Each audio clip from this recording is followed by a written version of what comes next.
Kisah horor tentang cerita hantu atau biasa menghiasi kehidupan masyarakat yang tinggal di kosan maupun kontrakan.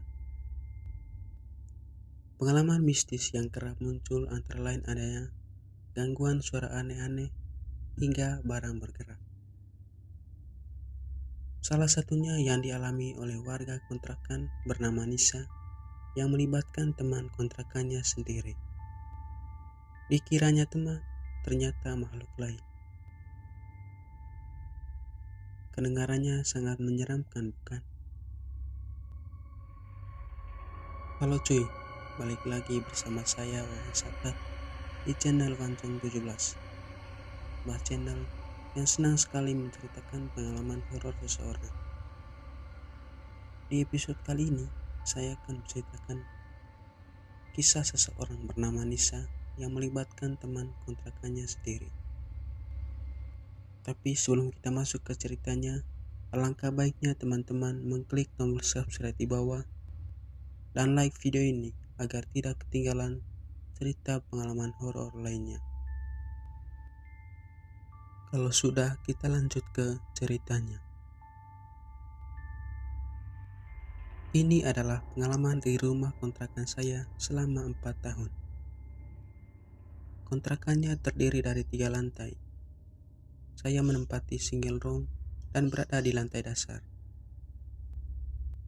Bulan itu, ada penyewa kontrakan baru yang masuk dan terdiri dari 4 bersaudara.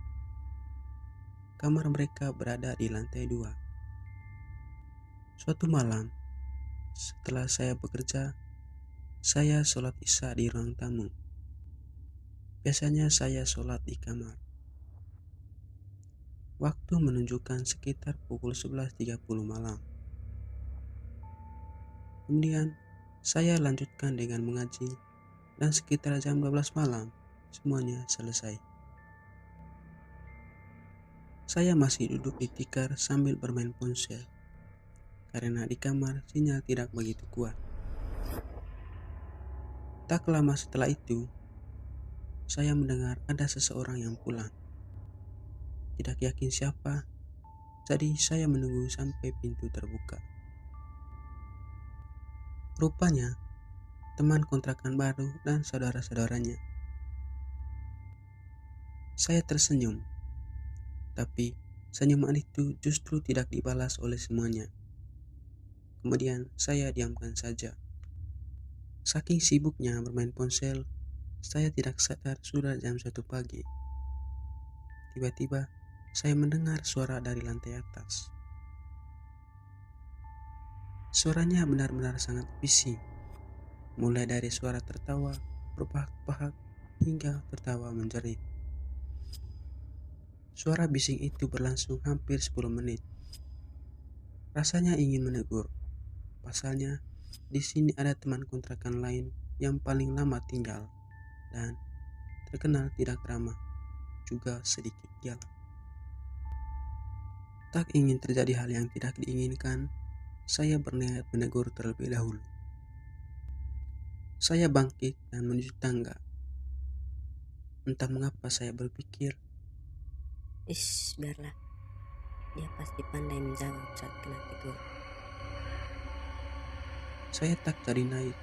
Saya pun masuk ke kamar dan beristirahat. Persis apa yang saya duga, keesokan paginya saat bersiap-siap untuk pergi bekerja, teman kontrakan yang galak turun dan masuk ke kamar. Saya pun dipanggil olehnya. Kemarin, apakah kamu mendengar orang berisik? Saya tidak bisa tidur. Saya menjawab.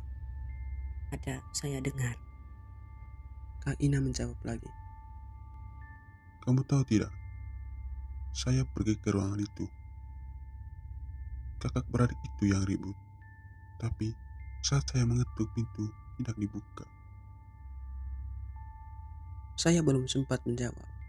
Kak Ina kemudian pergi dan terlihat benar-benar marah.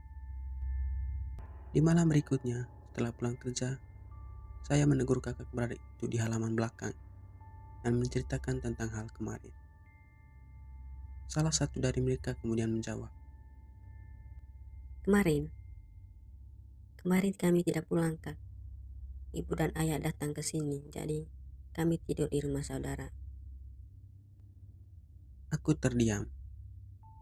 Saya sangat yakin bahwa saya melihat jelas mereka kembali dan naik ke kamar.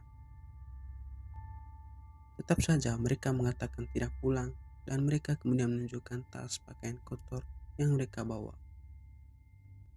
Malam itu saya tidak berani tidur sendirian. Saya mengajak teman lain untuk menemani. Saya anggap bahwa kejadian malam itu adalah hanya gurauan saja. Dan bukan hanya saya, keempat bersaudara itu juga meminta untuk tidur di kamar lain. Aku masih ingat wajah mereka malam itu.